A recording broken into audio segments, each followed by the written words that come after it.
This is a timeline. Events happen along the timeline, and a time traveler can go back in time and change the timeline.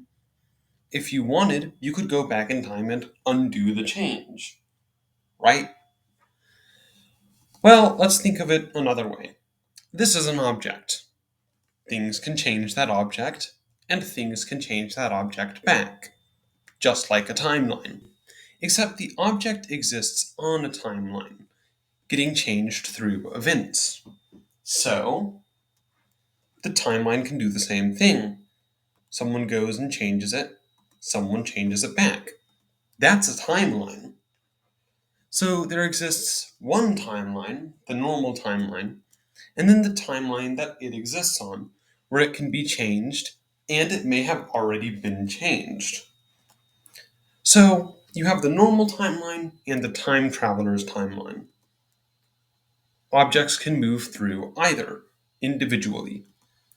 Sometimes they overlap, but sometimes they intersect. And if it's a timeline just like any other timeline, can't someone go change it? This means that there's another timeline, and another timeline, and another timeline. You can think of it kind of like layers. There are these multiple timelines that each move across each other. It gets kind of complicated, so we need some way to measure or describe it. I call them IMs, as in layers of the multiverse, confusion multipliers, or many steps ahead. A 1M object would be like me or you or whatever device you're watching this on. It's just a thing moving through time naturally. And an M1 timeline would be the kind of timeline we live in. No time travel and hosts objects.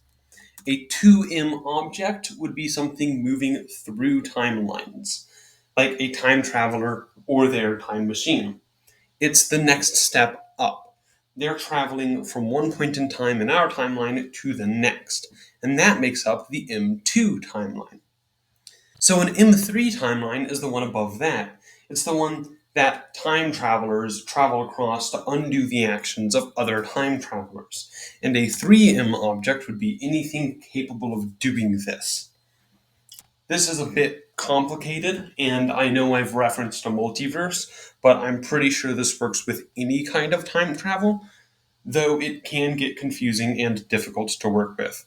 I do plan to work with it and explore the ramifications of this system in other videos when I get there, but hey, that's all I got for now.